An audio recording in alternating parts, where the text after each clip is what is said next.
DesignMD is a text file that describes a visual identity and gives agents a persistent and structured understanding of a design system.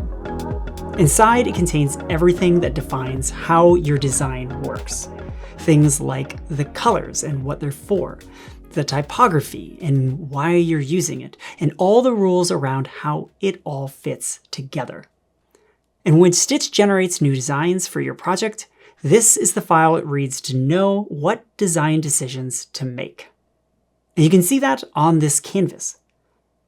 This DesignMD describes deep midnight forest green as the primary ink for headlines.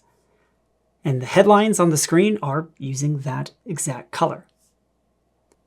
It calls track terracotta the accent for the buttons. And that's the color you see on the buttons. And Stitch is using all of this as context for what it generates. And that same context isn't just useful inside of Stitch, because other agents can read this file. And the use case for DesignMD has been growing. DesignMD files have been found in IDEs and other agent tools, and there's even all these GitHub repos and sites that curate and share these design systems. So we've put together a DesignMD update. We're introducing the first draft of a specification for the format. This is a documented definition of what a DesignMD actually is and sets some ground rules so anyone who is reading one or generating one all is working from the same format. And we've given DesignMD a couple new capabilities and a brand new CLI to work with it. To show you what I mean, let's take a look at a DesignMD in anti-gravity. A DesignMD has two kinds of information in it. There's the reasoning, like why you chose the color, or what feeling you wanted the font to carry. And then there's the actual values, like the specific hex codes and the font sizes. And typically these two kinds of information, they tend to live in separate places. So you'll have a style guide with all of the reasoning in it, and then you'll have a config file with all the tokens, like a Tailwind config. But over time, these two files are going to drift apart. So DesignMD now introduces a tokens section that keeps both of this information in the same file, in context of one another. So if you take a look at this colors section, it contains all of the reasoning. And this states that the primary color is the deep ink that's used for the text and headlines. And this is the reasoning. So scrolling up to the front matter, the same value is defined as a token. And it's the same color that we saw described in the prose, but it's just expressed two different ways inside the file. And you'll see the same pattern in other sections, like typography.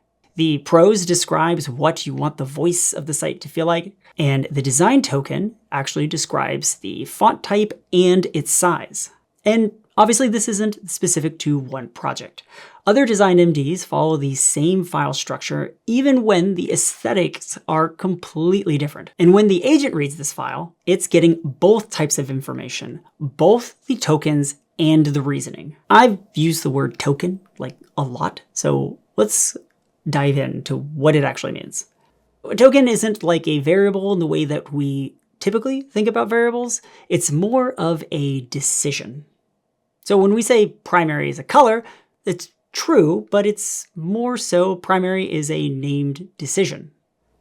Primary is a role in this design system. It is the main ink, the text color of the page. And the hex value is just what fills that role at this time.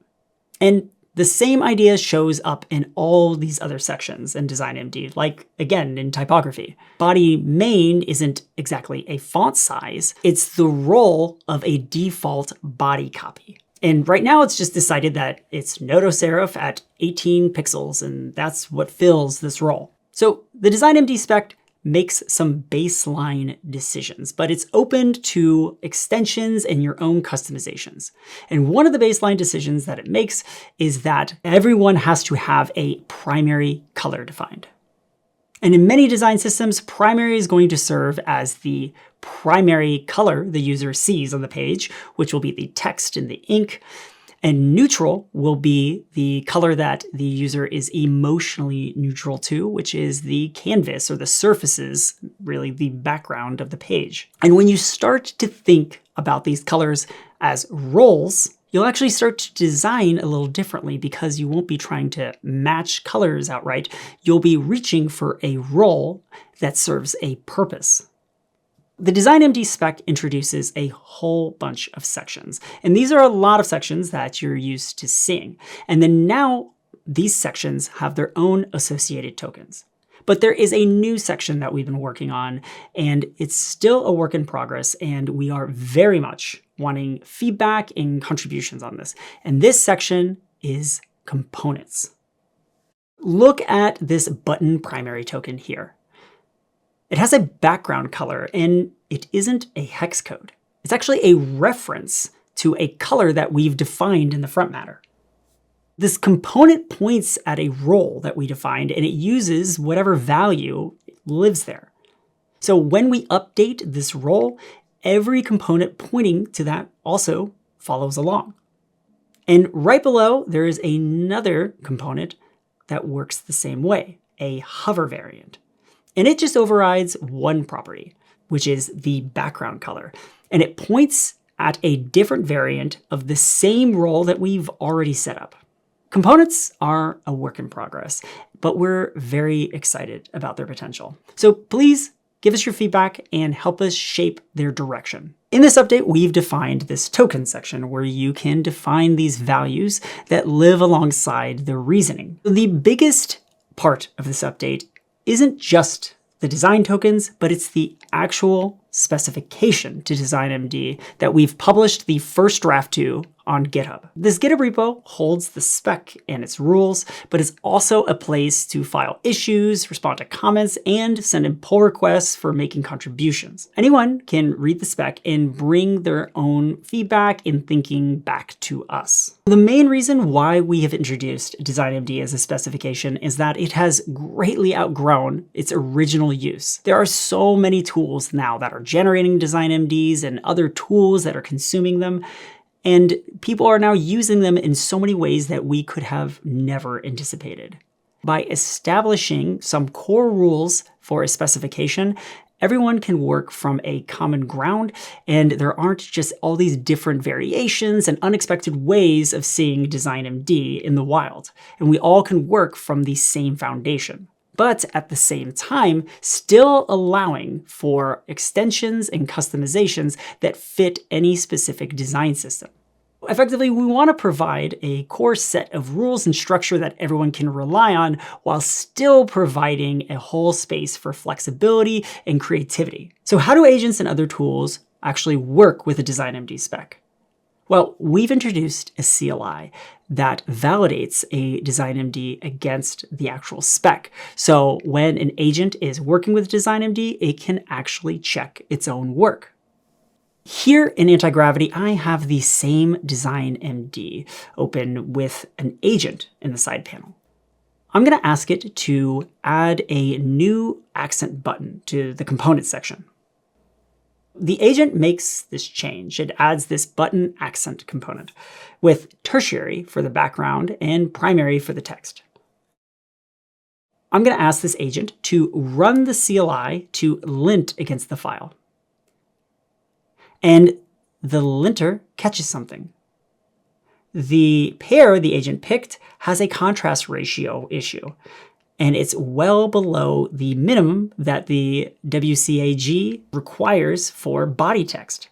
And the agent now knows this, and it can adjust this pair, or it can override it if there's a real reason for that choice. And that's the loop that the spec enables. An agent reads the file's context, makes a change, and has a way to validate its own work against the format. The file isn't just something that an agent just consumes anymore. It's something that an agent can actually rely on. Those are the core parts of the update: a specification, a new token section, and a CLI to check the work. Because the main goal of this update was to allow for DesignMD to be easier to use outside of Stitch and for everyone to have a common ground to work from. If you want to try DesignMD, start by generating one in Stitch And then check out the specification, use the CLI, and start using DesignMD outside of Stitch and other agents and other tools. And if you're interested in helping out with the spec, providing feedback or contribution, please check out the GitHub repo. And we are very excited to see what you think of all of the new updates in DesignMD.